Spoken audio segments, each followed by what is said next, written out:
Why did we create Start Left?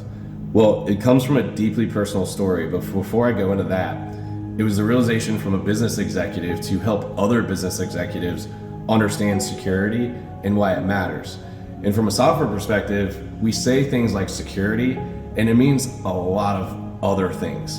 And so what I'm talking about is, it's not just about vulnerability management. It's not just about the risks and the quality of code. It's really about availability, reliability, integrity of the system, and how do we actually deliver the customer value, but also keep the customers protected and safe.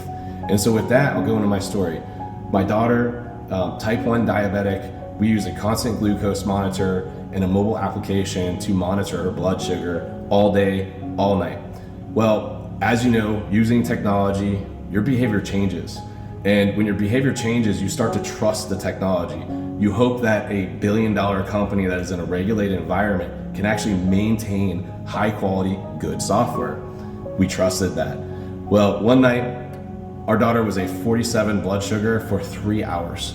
Well, if you're familiar with diabetes, that's a life-threatening incident that could lead to seizures and death. And so she woke us up, juiced herself, we got her back to normal. I was incredibly angry, frustrated about this company who cannot maintain their technology, and recalling that over the last couple of months, features and capabilities of the mobile app just continued to just go away. And I started to do little research, and I pulled up the Google store and the iTunes store, and under the reviews, we weren't the only people experiencing this problem.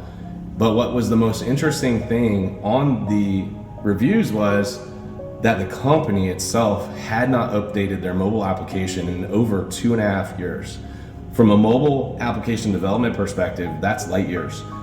Every time the Android device, the iOS device is updated, we should be maintaining our technology and updating the code of our software. And so you can look at this at the OWASP top 10. As a security perspective, it's called outdated components with vulnerabilities. From a software development perspective, that's called code rot or software decay. That's how developers talk about the issue. But what happens is that code rot turns into a misconfiguration with the OS. Capabilities, features start to go away. And then you're literally putting your customers and your patients that are using this technology at risk. That's what happened. And so that was back in 2019. And I really needed to make this technology fly and become a industry-changing platform. And that was the passion behind why we created Start Left Security.